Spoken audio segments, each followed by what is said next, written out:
Hello, and today I'm going to be reading my book for school, presenting Scat by Carl Hyacin. I think that's how you say his last name. Okay, so I'm going to start on chapter 21, okay? Because I'm so not in the mood to start from the beginning, and I'm not in the mood to tell you what it's about so far, so I'll just start from chapter 21. Woo, like when's the wax now? Just start on an exact page for each and every day. Okay, I'll begin before you guys start getting bored. Okie dokie. Just so you guys know, I do it with different voices, so you can't go on thinking, oh, she's weird, okay? Okay, then I guess we're ready. Now we open my book up to chapter 21.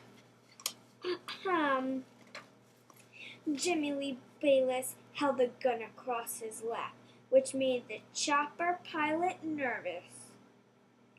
Relax. I know what I'm doing, Jimmy Lee Bayless said, which wasn't altogether true. He'd never been a very good shot. Any target moving on non-moving presented a challenge. His buddies back in Texas invited him along on hunting trips, mostly out of pity. The deer rifle in his hand had never killed a deer, or even came close, though it had frightened many. That's all Jimmy Bases aimed to do if he came across the trespassers. Okay, I don't know what that is. Look it up later. Who were hassling Mountain and messing with Red Diamond's gear. Scare him off by firing a couple of rounds over their sneaky heads. Same as he'd done to that panther. The pilot said, "You got the safety on, right?" Say, "Give me a break!" Jimmy Lee Blazes peeked at the safety button above the trigger.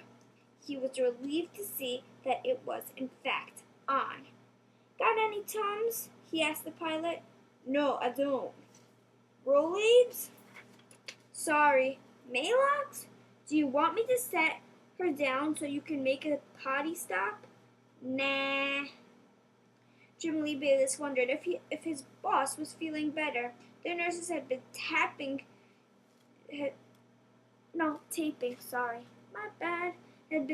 Drake McBride's ribs when Jimmy Lee Blazes had left him at the hospital, cussing and whining and making Okay, we're just gonna, I don't know what that word says, so we're just gonna, pretend it's not there. Then we'll see how that goes. Of himself. Okay. The pilot said, "How long do you want to go?" 200 feet. Give or take. They circled section 21, or 15 minutes, and saw no life on the ground except for a pair of wild boars. Jimmy Lee Bayless decided to shoot at them for target practice. However, the pilot took his sweet time setting the helicopter in hover, and the pigs trotted safely into the scrub. "Oh, nice work," Jimmy Lee Bayless grumbled. "Where to now?" "The usual. Section 22 appear quiet." 2.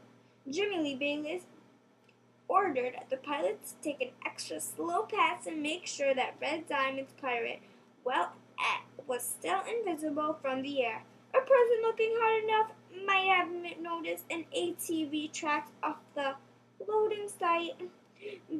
But the natural suspects were the deer poachers, not oil drillers. As the chopper climbed to 500 feet and angled slowly back toward the coast, the pilot pointed out his window and said, "Hey, check it out!" At first, Jimmy Lee Bayless couldn't see what he was talking about. Then, as the nose of the aircraft tipped, the scene came into full view. His mouth went dry and his ears got shot. "Hold it here!" he barked at the pilot. "Now!" 10, 4.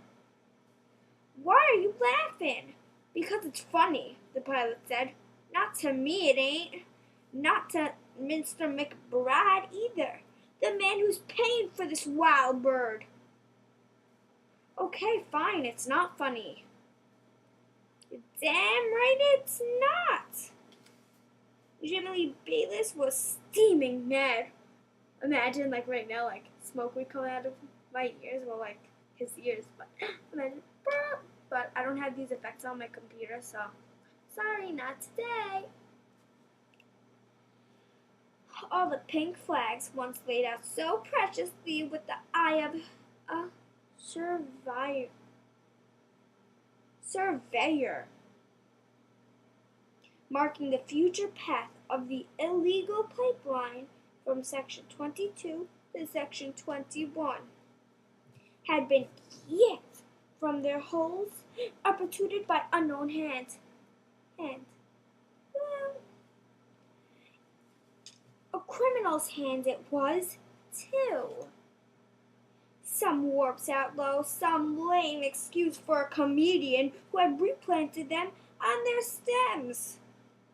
All those little pink flags brightened a patch of parched prairie like candles on cornbread, rearranged in such an obvious way that anyone flying low enough in a helicopter couldn't help but see the double-edged insult S-C-A-T.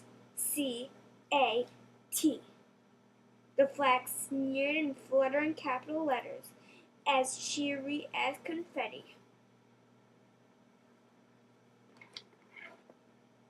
Scat,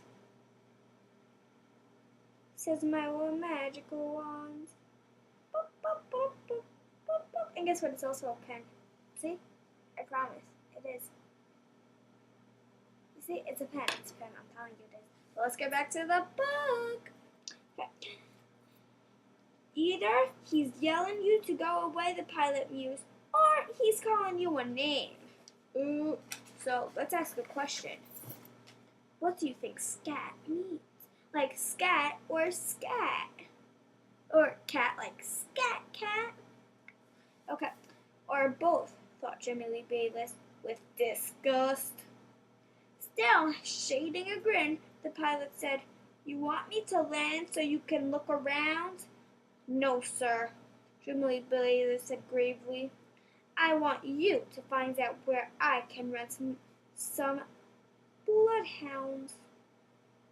What's that? I don't know. But that's not what it says in the book, like what I just said, but it did, like, after bloodhounds, but I'm saying to you what it is, because I don't know. Okay.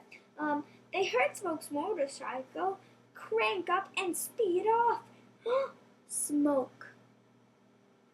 Pause.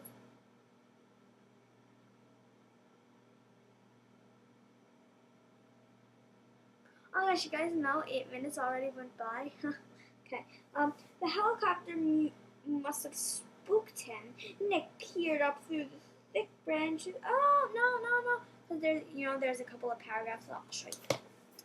So you see, like the couple of paragraphs. See that couple of paragraphs there? Yeah. So that means new thing, new introduction. Okay, for the new introduction, I'll save you to thinking. I'll show you guys later. Okay? Bye!